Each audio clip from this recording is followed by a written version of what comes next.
What's up for August? See Saturn at dusk and dawn, the Perseid meteors return, and a super blue moon. In August we've lost Venus and Mars from the evening sky, but we'll have great views of Saturn all night. Saturn reaches opposition this month, meaning it's directly opposite the Sun as seen from Earth. Planets at opposition rise just after sunset and are visible until dawn, and it's when they appear at their biggest and brightest for the year. Look for the giant planet low in the eastern sky around 9 p.m. by mid-month, appearing a bit higher each evening as August continues. On the morning of August 3rd, Saturn appears just a couple of finger widths apart from the nearly full moon. Find them in the west before sunrise. The moon then makes a nice pairing with the Pleiades star cluster on the morning of the 9th, with Jupiter hanging nearby. The moon then has a super close meetup with the reddish star Antares, brightest star in the constellation Scorpius, on the evening of August 24th. August brings one of the best-known annual meteor showers, the Perseids. And this year the stage is set for a good show, as the peak night, August 12th and into the 13th, is near the new moon. The meteors are bits of dust, most no larger than sand grains, that originate from comet Swift-Tuttle. Earth sweeps through the comet's debris trail every year about this same time, resulting in the annual shower. The radiant, the point in the sky where the meteors appear to originate, is toward the northeast, appearing in between the upside-down W of constellation Cassiopeia and bright star Capella. Observing the Perseids is easy. Just find yourself a safe, dark spot to lie down with your feet pointing roughly toward the northeast and look straight up.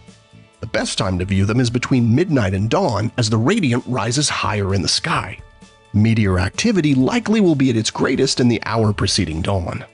Now the crescent moon also rises in the couple of hours before dawn, but it's only about 7% illuminated, so it shouldn't pose a significant problem for viewing the meteors. You might also see a few meteors in the early morning hours during the week before and after the peak. August begins and ends with a full moon, making for a special occurrence that only happens every couple of years. You see, a second full moon in a single calendar month is commonly called a blue moon. They happen every 2 to 3 years because the moon's monthly cycle is just a bit shorter than the average length of a month. So eventually a full moon will happen at the beginning of a month with enough days left for a complete lunar cycle. When that happens, we get a blue moon. But there's more. The August 30th blue moon is also a supermoon.